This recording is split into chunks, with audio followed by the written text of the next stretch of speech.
Olá pessoal, estamos retornando aí, continuar o assunto de funções oxigenadas. Nos outros vídeos nós falamos de álcool, fenol, nós acrescentamos aí enol, falamos de éter, cetona, aldeído. Dando continuidade a gente vai falar dos ácidos carboxílicos e depois a gente começa a falar dos derivados desses ácidos carboxílicos, como é o caso do éster, do sal orgânico, entre outros que nós ainda vamos ver. Aqui no que se refere a ácido carboxílico, a gente vai perceber que, por definição, é um composto orgânico que tem como grupamento funcional, vocês estão vendo aqui, ó, C-O-OH. Lembra que o C-O é a representação da carbonila. Então, quando você junta a carbonila com o OH, que é a hidroxila, ele vira a carboxila. Então, o grupamento funcional para o ácido carboxílico é a carboxila. Olha, C-O-OH, tá? Ligado aqui no caso, eu vou colocar como R, sendo um radical, pode ser radical alquil, pode ser radical aril, tanto faz. Aqui o nome, só para a gente lembrar, é a carboxila. Tá? Esse é o nome do grupamento funcional. Então vocês vão perceber sempre, olha, a presença do C-OH que indica o ácido carboxílico. No caso desses outros dois, que é o éster e sal orgânico, eles são derivados do ácido carboxílico. Então eles vão ser obtidos a partir de reação do ácido carboxílico com alguma outra substância. No caso do éster é o ácido carboxílico mais álcool. No caso do sal orgânico, é o ácido carboxílico mais uma base. Aqui é a chamada reação de neutralização, só que ao invés de eu usar um ácido inorgânico, eu vou usar um ácido carboxílico. No caso do éster, eu vou usar o ácido carboxílico mais o álcool, como eu falei, numa reação chamada esterificação. Tá? A classificação do ácido carboxílico pode estar relacionado com o número de hidroxilas, né? E aí você pode ter um ácido com 2 hidroxilas, com 3 hidroxilas, e aí seria um dioico, um trióico, né? Ou um diácido, um triácido. Na classificação deles, aqui eu só coloquei exemplos de monoácidos, né? Se você tivesse mais um grupamento funcional, aqui por exemplo, nessa extremidade, eu poderia colocar um dupla O, OH, eu teria 2 carboxilas, eu passaria a ter um diácido. Tá?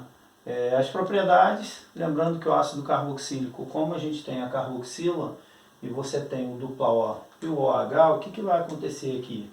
Aqui tem uma característica muito própria, que é o fato da carboxila dar opção para o ácido carboxílico formar dupla ponte de hidrogênio ou ligações de hidrogênio. Essas interações aqui entre as moléculas, que são interações mais fortes, o que faz com que essas moléculas sejam bastante polares, né, quando comparada a outros compostos orgânicos. Né. Consequentemente, tem uma boa solubilidade em água, até 4 átomos de carbono, então solubilidade quase que total em água. Conforme você vai aumentando a cadeia carbônica, vai diminuindo a solubilidade. Se você tem grande solubilidade, consequentemente, você tem se você tem uma grande polaridade, né, na cadeia, você também faz com que o ponto de fusão e ebulição também seja elevado. São ácidos fracos, tá? Mas comparado, né, com o caráter ácido na orgânica, entre eles você tem o álcool, né, o fenol e o ácido carboxílico nessa ordem de acidez, tá? Nessa ordem crescente de acidez. Mas são ácidos fracos. Tá?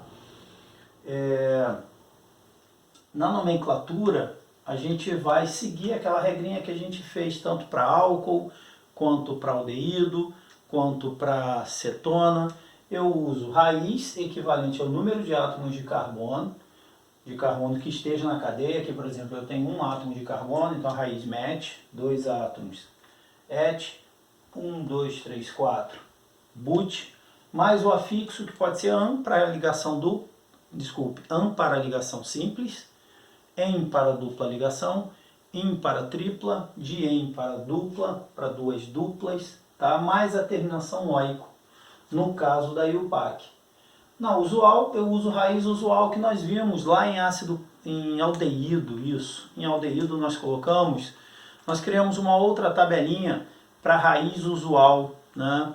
Relacionado de onde é encontrado. Então, um carbono forme 2A7, 3-propion, 4-butir, 5-valer, mais a terminação ico. Então, fica fórmico, um carbono 2-acético, 3-propiônico, 4-butírico, 5-valérico, e assim para outras estruturas, mas geralmente a gente vai trabalhar com estruturas menores. Normalmente, quando ele coloca estruturas maiores, ele vai fazer, não vai trabalhar especificamente com uma nomenclatura usual e vai acabar nomeando para você. Tá? Então, aplicando essa nomenclatura, como é que ficaria aqui? Nesse caso aqui, eu tenho um átomo de carbono, né?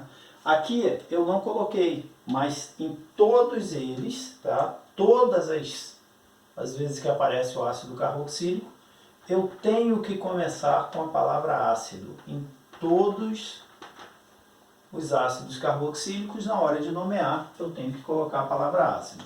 Então aqui, ó, eu já começo com ácido, não importa se é nomenclatura usual ou IUPAC, tá? É muito comum na usual a gente iniciar o nome usual com o nome da função. Então aqui vai ser ácido, um átomo de carbono, vai ser a raiz equivalente a ele, a esse número de átomos de carbono, que vai ser MET.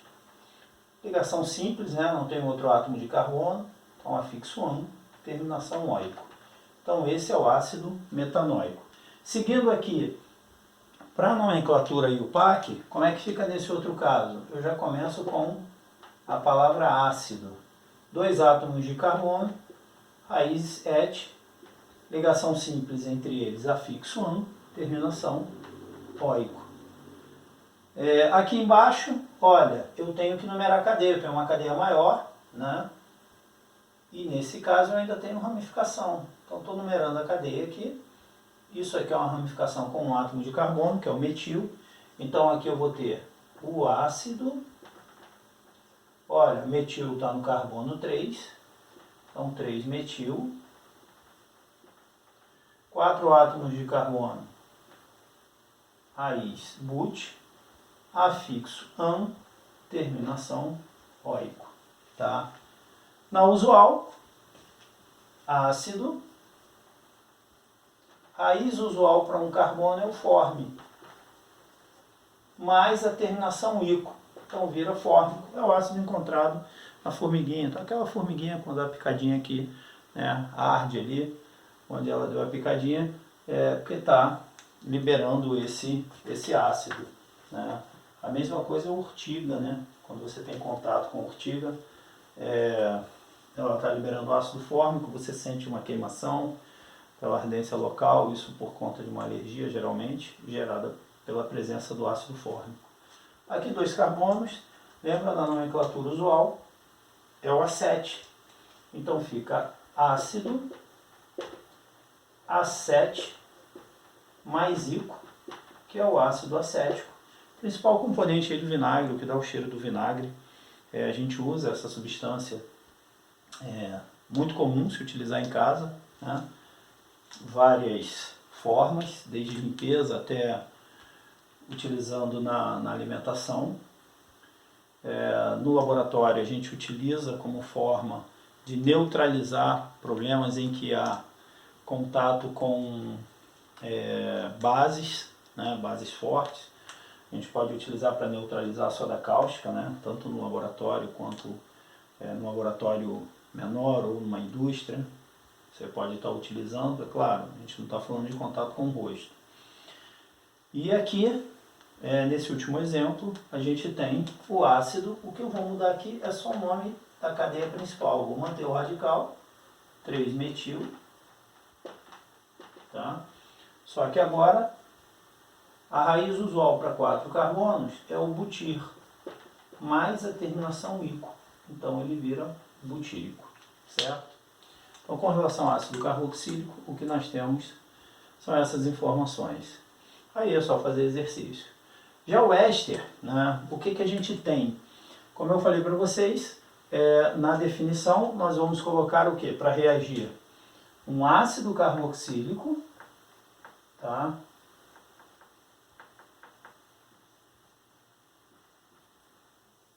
Mais um álcool, ele vai formar o éster mais água. Então essa reação é uma reação de esterificação. Então o que vai acontecer aqui? Eu vou ter, o meu grupo funcional vai passar a ser o carboxilato. Na verdade é sem, você vai olhar, né, como se fosse a carboxila, mas sem o hidrogênio. Esse hidrogênio aqui, você vai ver no lugar dele um outro radical. Então ficaria nesse formato aqui, ó, dupla O, ligado a ele um outro radical, que eu vou colocar R', que pode ser igual ou diferente ao primeiro radical, tá? Então na nomenclatura a gente já tem uma mudança significativa comparado com o ácido carboxílico, mas comparado com o sal orgânico a nomenclatura é muito parecida. Classificação do éster, aqui tem uma classificação interessante, né? Porque a gente pode ter, nesse caso, as essências. As essências, a gente está falando daqueles flavorizantes, né? Que dão um sabor artificial, tá? São ésteres formados por ácido carboxílico e álcool de cadeias pequenas. Então, tanto ácido carboxílico quanto álcool vai ter cadeias pequenas. Podem ser os óleos e gorduras. Aí você vai ter um ácido carboxílico de cadeia longa, e aí nós damos um nome específico para esse tipo de ácido, que são os ácidos graxos, tá? Conforme você vai aumentando o tamanho da cadeia, você vai tornando esse ácido, que está no estado líquido, mais viscoso, né? Até ele se solidificar. Então, ácidos de cadeias muito grandes, eles vão ser sólidos. Então, ele tem uma consistência viscosa, uma consistência de graxa, por isso do ácido graxo. Geralmente é a partir de 10, 12 átomos de carbono. Então, o que você vai ter no caso de óleos e gorduras? Você vai ter um éster formado por um ácido carboxílico de cadeia longa, no caso um ácido graxo, e um álcool, que esse álcool, no caso, eu vou usar a glicerina. A glicerina, especificamente, é um triol, né? É um álcool que tem 3 hidroxilas, é o propanotriol, tá? Então, essência, ácido carboxílico e álcool de cadeia pequena, óleos e gorduras, ácido carboxílico de cadeia longa, ácido graxo, e álcool de cadeia pequena. E nós temos as ceras, como cera de abelha, cera de carnaúba, né, que tem, neste caso específico, ele tem tanto o ácido carboxílico quanto o álcool, eles têm cadeias extensas, cadeias grandes, né? Então, as ceras, elas vão ser formadas por ácidos graxos com álcool de cadeia longa, tá certo? Com relação às propriedades, eles tendem a ter uma polaridade baixa, e aí são pouco solúveis em água, né? Conforme o tamanho dessa cadeia, ele pode estar no estado líquido, ou você percebe lá, né, no caso dos óleos, que é o comum, como óleo de soja, por exemplo, é comum você ver aquela consistência mais viscosa e até estado sólido, né, como a gente vê aí nas ceras propriamente ditas, tá certo? Ponto de fusão e ebulição, quando comparado, por exemplo, com os ácidos carboxílicos de mesmo tamanho de cadeia, mesma massa, o ácido carboxílico vai possuir ponto de fusão e ebulição maior, tá? Na nomenclatura, a gente já usa um outro formato. Aqui eu vou usar raiz mais afixo mais óico. No caso da nomenclatura do éster, o que eu vou fazer? Aqui eu coloquei HC, tá? Que eu vou chamar de hidrocarboneto. Então, isso que está aqui é um hidrocarboneto, tá? HC correspondente é o hidrocarboneto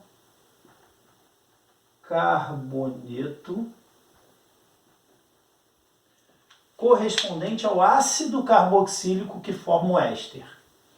Então, é o hidrocarboneto correspondente à parte da cadeia que tem o C-O, tá?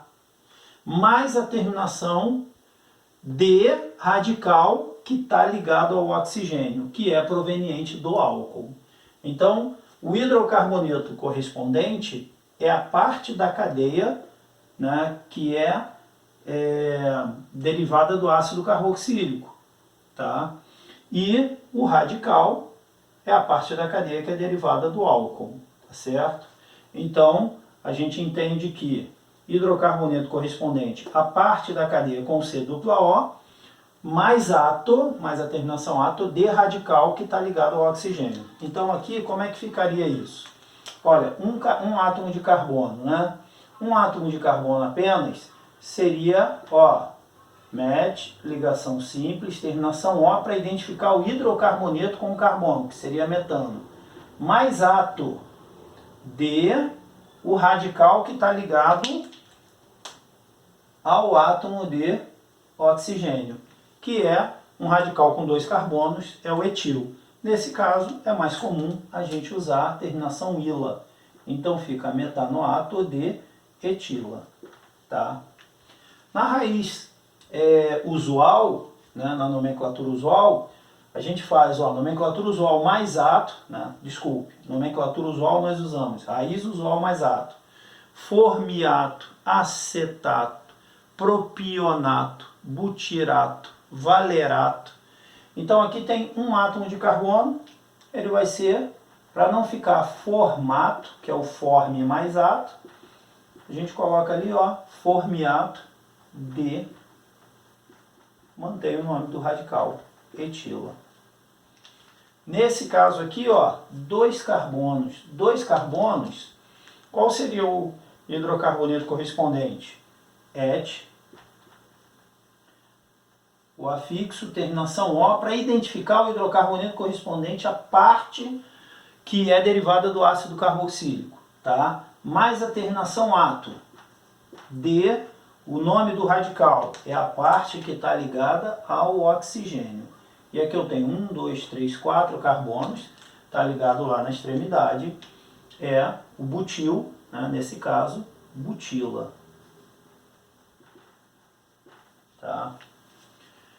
E na nomenclatura usual, 2 carbonos é o acete, mais ato vira acetato.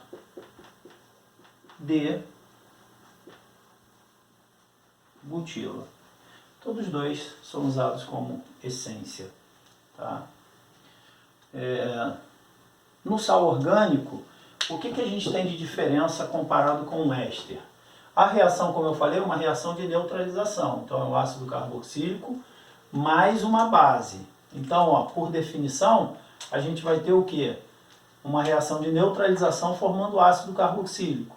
Desculpa, formando sal orgânico. Então, é o ácido carboxílico mais uma base formando o sal, nesse caso o orgânico, mais água. Molequinha de H2O. Então, isso é uma reação de neutralização. O sal orgânico, o que muda? Eu teria, né, esse mesmo formato aqui, porque ele é um derivado do ácido carboxílico, só que no lugar desse radical, eu posso ter um elemento que é obtido de uma base. Então é um cátion, é um metal, ou poderia ser o cátion amônio. Então a gente pode indicar dessa forma, ó, C-O, ó, aqui eu vou colocar um M. Esse M sendo um metal ou o cátion amônio, tá? Aqui lembrando que ele é negativo, aqui positivo, tá? Então, esse é o grupamento funcional do sal orgânico, tá certo? Por classificação ele pode ser monovalente, bivalente, trivalente, de acordo lá com o meu cátion, tá certo? Aí eu vou ter uma parte, né, se ele for monovalente, eu só vou ter um C-O ligado a um radical. Se for bivalente, eu preciso de 2 partes dessa, trivalente 3 partes, e assim sucessivamente. Tá? Com relação às propriedades, olha, ligação iônica. Se a ligação iônica, polaridade, né, grande, consequentemente, pontos de fusão e ebulição elevados, né, estão no estado sólido, quando comparado com os outros compostos orgânicos, todos possuem pontos de fusão maior. São solúveis em água, praticamente todos eles solúveis em água. Tá? E com relação à nomenclatura, a gente mantém praticamente a mesma nomenclatura do éster. Observa só, hidrocarboneto correspondente mais átomo de radical, hidrocarboneto correspondente mais átomo de nome do elemento. Então como é que vai ser? Vai ser aqui, ó, hidrocarboneto correspondente ao que é derivado do ácido carboxílico de o nome do elemento, né, ou do grupamento, que no caso pode ser o amônio, que está ligado ao oxigênio. Então aqui, nesse caso aqui, como é que vai ficar? Tanto na IUPAC quanto na usual, mantém praticamente a mesma regra do éster, só muda o final, você troca o radical pelo elemento que está ligado. Aqui, qual é o elemento? É o sódio. Então como é que eu vou nomear pela IUPAC? Hidrocarboneto correspondente, lembra, a parte que é derivada do ácido carboxílico, 2 carbonos, é o ET. Então, ó, ligação simples, O para identificar o hidrocarboneto correspondente, mais átomo. Então, está no átomo de, qual que é o elemento? É o sódio. Tá? Na usual, seria o A7 para 2 carbonos, mais a terminação ato, fica acetato de sódio. Tá? Aqui, olha, eu estou usando o íon amônio, 2 carbonos, ET. Olha, identifiquei, caracterizei o hidrocarboneto correspondente a 2 carbonos, mais átomo de, aqui não é o elemento, aqui é o cátion, né, de amônio. Tá? Aqui é o A7, com 2 carbonos, mais átomo de amônio. Aqui a gente vai trabalhar só com o IUPAC, ele não tem um nome usual específico dentro dessa regra que a gente falou. Ele vem do ácido benzoico, então ele é o benzoato de potássio. Certo? Bom, aqui tem uma questão importante, que essa reação de neutralização é a fabricação de sabão, né? Que é uma reação de saponificação. Você vai pegar um ácido graxo, tá? Você pode pegar um óleo, uma gordura, colocar para reagir com uma base, qualquer base aí, principalmente do grupo 1 da tabela periódica dos metais alcalinos. O mais comum é usar a soda cáustica, que é muito mais barato, mais fácil de você encontrar. E você vai produzir um sal orgânico de cadeia longa. Então esse sal orgânico de cadeia longa, o que que acontece? Ele vai ser utilizado para produzir o sabão. Olha,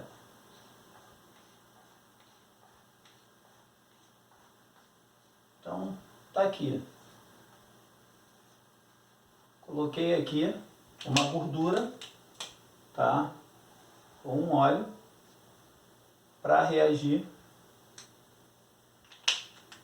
com uma base, no caso a soda cáustica. O que que acontece? Essa é a parte apolar da cadeia, essa é a parte polar. Então na hora que você tem lá uma sujeira, uma gordura, por exemplo, para você limpar a sua mão, só água não vai ser suficiente. Então o que que o sabão faz? Ele vai fazer essa interação entre a água e a gordura, para poder arrastar. Essa parte apolar vai se ligar, vai formar ligações com a gordura, enquanto que a parte polar vai ser, entre aspas, né, enxergado aí pela água. Então ele forma ao redor dessa gordura várias estruturas dessa, né, que nós chamamos de micela. Então quando a água vem, ela passa, ela só vê a parte externa polar, e aí ela arrasta a gordura e você consegue lavar suas mãos. Tá certo? Pessoal, agora é fazer atividade, fazer exercícios, e qualquer dúvida é só entrar em contato, tá bom? Um abraço, fica com Deus, tudo de bom.